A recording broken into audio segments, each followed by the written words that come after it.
Good afternoon, everyone.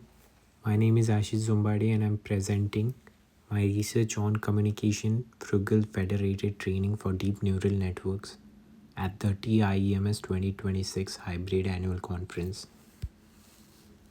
Moving on to introduction, the age intelligence paradox, the data explosion. So, we are witnessing an unprecedented surge in high dimensional data generated by mobile and edge devices. The sensor provide a real-time window into user behavior and environmental states. Traditionally, the centralizational wall training deep neural network DNNs requires moving this massive data to a centralized data center. And the critical bottlenecks here are the approach is fundamentally broken down into two main factors: privacy and communication overhead. So, privacy is centralizing raw user data, violates data sovereignty, and exposes user to massive security vulnerabilities. And communication overhead is sheer of volume of raw data makes centralizing it prohibitively expensive in terms of bandwidth and energy costs. So current distributed optimization techniques inherently assume independent and identically distributed IID data and high frequency synchronizations. So, my work addresses the imperative need to move beyond these assumptions in bandwidth constrained, federated environments. So, moving on to federated learning, the decentralized paradigm.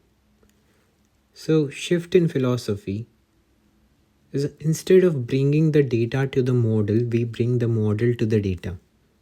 So, the core mechanism here is federated learning FL shifts the training process to the edge. So, each client device computes updates locally.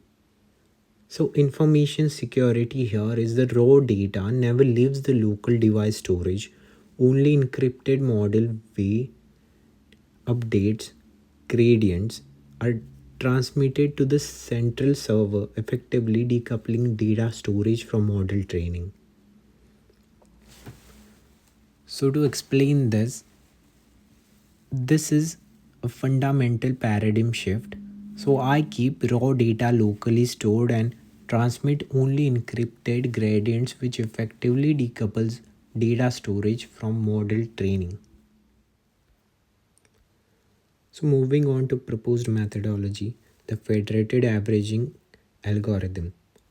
Algorithmic foundation. So, here we utilize a federated averaging framework that synthesizes local stochastic gradient descent SGD with a periodic global aggregation scheme. So, unlike in computational autonomy, which is distributed to SGD, again stochastic gradient descent, where synchronization happens at every batch update. Our method allows client to perform multiple local epochs of training.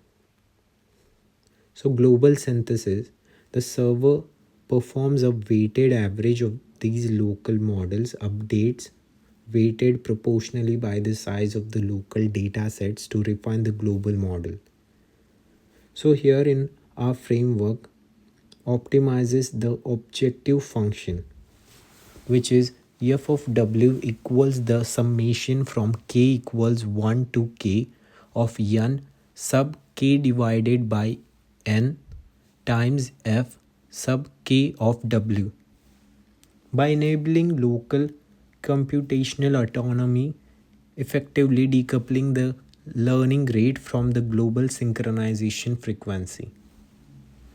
So here this f of w represents my weighted average, where n sub k over n ensures statistical fairness, enabling local computational autonomy while decoupling the learning rate from the global synchronization. So moving on, mitigating communication constraints, the bandwidth dilemma. So mobile networks are categorized by constrained upload speeds and intermittent availability. So, scaling communication efficiency by exponentially increasing the number of local computation between global synchronization round, we effectively reduce the frequency of network traffic.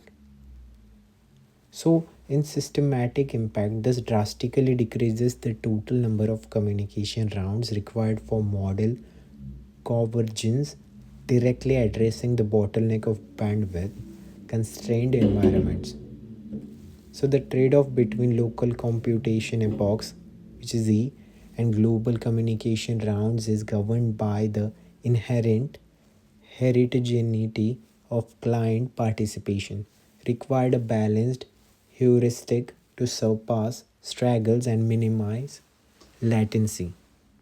So here, by exponentially increasing local computation epochs, I minimize network traffic and surpass struggles, which drastically reduce the total system latency. So robustness against data non-IID nature. So defining non-IID in federated setting, data is rarely independently and identically distributed. So unbalanced distributions users' datasets are highly skewed. The distribution of label varies widely from one device to another. And pathological partitioning, where different devices often possess completely disjoint data features. And algorithmic resilience, here in my approach, exhibits exceptional stability in this real world scenarios, effectively learning global patterns despite the extreme local skew in data distribution. So, my approach here is even under pathological partitioning, where devices possess disjoint features, my framework maintains remarkable algorithmic resilience in learning global patterns. So, slide 7, performance benchmarks and results. So in experimental scope, we conducted extensive benchmarking across image classification and large-scale language modeling tasks. So the speed up comparative matrix demonstrate that our approach achieves the state of the art. I achieve state of the art model quality with 10 to 100 times fewer communication rounds, which means this signifies a massive increase in communication efficiency without compromising the convergence stability of the underlying deep neural networks.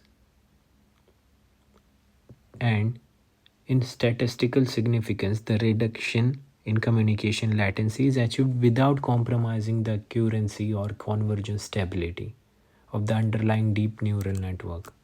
Moving on to the conclusion, scaling future intelligence.